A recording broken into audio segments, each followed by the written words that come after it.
Hello mga best, this is me, not you, a 17-year-old content creator. Kaya bigla ka na lang talaga mapapasabi ng yes, sumakses! So, madaming yung nag-request na mag-vlog nga daw ako dahil mahilig daw naman ako mag-picture at mag-video. Kaya naman natuparin ko ang inyong mga request sa akin. Eto na yun, be! Eto na yun! So, for today's video, na-invite nga tayong mag-watch advocacy sa Robinson para sa Juniors Gathering 2025. Lo, at dahil nalit ng gising ang beses nyo, hindi na talaga siya nakapag-video kanina, nagluluto siya at bagong gising. Kaya naman ngayon, ayan na siya, naglalakad na siya papunta sa labasan. Medyo malapit lang naman nga sa amin ang crossing namin, kaya naman nilakad ko na lang at para exercise na din. Dahil dyan daw ako maghihintay sa labasan dahil dadaanan daw ako yung teacher ko, sabi niya sa akin. Kaya naman nung makarating ako dito sa labasan namin, ay nagdiretso agad ako dun sa may tindahan para umupo dahil hingal na hingal ako ate ko dahil nagmamadali ako. Dahil akala ko nga late na ako, yung pala ay hindi pa naman. Kaya thank you Lord talaga, you're the best. At nung makarating na nga ako, agad ko binaba ang gamit ko dahil super bigat niya ate ko. Ano ba yan? Sama ng loob ata ang dala niya. Charis! Habang ako naghihintay sa kanila, naisipan kong pumunta sa highway dahil ako'y nagbabaka sakali na baka siya ay dumaan. Ay may langhuy! Dahil wala pa naman ako nakikita sa sakyan at ako'y nangangali nakakatayo, naisipan ko munang bumalik doon sa kinakaupuan ko para hintayin sila. At ilang mga minuto nga lang nakalipas ay andyan na sila. Kaya hindi na ako nakapag-video dahil madami akong dala. Hope you understand. Uy, si OA! So malapit na kami dyan sa pupuntahan namin. Kaya naisipan na muna namin mag-ayos ng aming sarili at mag-retouch. Dahil na, kaya naman pumunta kami doon dugyot, diba? At pagkatapos nga namin iayos ang aming mga sarili, ay inihanda naman namin ang aming mga sarili. Dahil satisfied na ako sa aking looks, hindi na ako masyadong nag-ayos. Okay na to.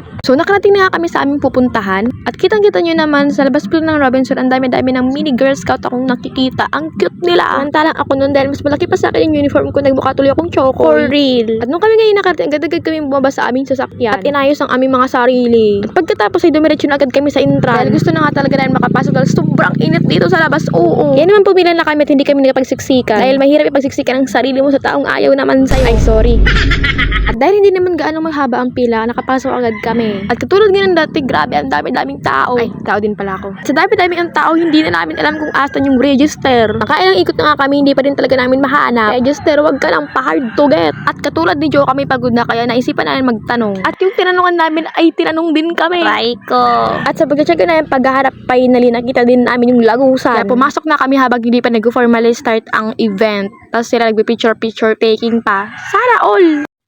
Dumiretso na nga kami ng mga kasama ko sa registrar table para alamin kung saan ba kami nakasign. At nung sinabi na nga sa amin at binigay sa amin kung ano ba dapat namin gawin, agad na nga kami dumiretso sa aming pupuntahan. At pagkarating nga namin sa aming pesto, agad kaming nag-ayos. Andiyan yung mga batang makikinig sa amin. Di nyo kaya, mga very good yan. At habang nag-session nyo yung kasama ko, chill lang ako sa gilid habang hindi ko pa oras. At yung mga kasama ko naman nga ay busy-busy sa pag-aayos ng mga badge na ibibigay sa kanila. Every Girl Scouts happiness talaga yan, May. Habang hindi ko pa nga oras, niyaya ko muna sila na mag-picture kami. Habang yung isa dito sa gilid ko ay nagtatampo ba dahil sabi niya picture din daw kami. Kaya tara, picture tayo ate ko. Sorry na, At sabi nga ng mga bata, isama ko din daw sila sa video ko. Tuwan-tuwa sila nung pagsabi kong isasama ko to sa vlog ko. So tapos na nga ako ng session ko dyan. Doon na nga naisali sa vlog ko yung video ko during session ko dahil di ko pa naiingi dun sa kasama ko. So pagkatapos ko nga ay agad-agad akong tumulong sa kanila sa pag-ayos ng badge dahil ang dami-dami pa namin gagawin. 14 badge ang dapat namin gawin. Dahil deserve nga naman talaga ng mga bata na nag-effort. Para sa iba, badge lang yan te, but only Girl Scout can understand what does it mean to us. Kalbahan mo. Matapos namin gawin yan, ay pinamigay na nga namin yan sa mga Girl Scout. Dahil di ko na nga para na-videohan dahil super busy talaga. At pagkatapos ko ng session namin, naisipan na namin na bumaba na para kumain. Dahil pinapatawag na nga rin talaga kami sa baba. At pagkababa nga talaga namin, agad kami inasikaso ng mga facilitator doon. Maraming salamat po sa pag-asikaso sa amin. Super appreciated. At nung makakain na nga kami, ayan, bumalik na namin yung dati naming energy. Pumunta nga pala ako ng CR para mag-ayos ng sarili ko dahil ang dugyot ko kanina. Hindi na nga ako nag-video na dahil grabe na yan te. Kung mag-video pa ako sa CR. After ko nga mag-ayos sa CR, ayan, tinanggal ko lang din naman yung tali ko. Dahil hindi nga sanay ang beshi nyo. So nagaya nga doon kasama ko na magpa-department store daw kami. Wow! Sana abot ang 100 pesos mo te. So hindi naman talaga kami bibili. Laboring lang talaga kami doon sa kinauupuan namin kaya naglakad-lakad kami. So hindi na nga namin tinapos yung event kaya nag-ayan yung mga kasama kong umuwi na raw kami. Kaya dali-dali kami nag-asikaso para makaalis na. So papunta na nga kami ng sasakyan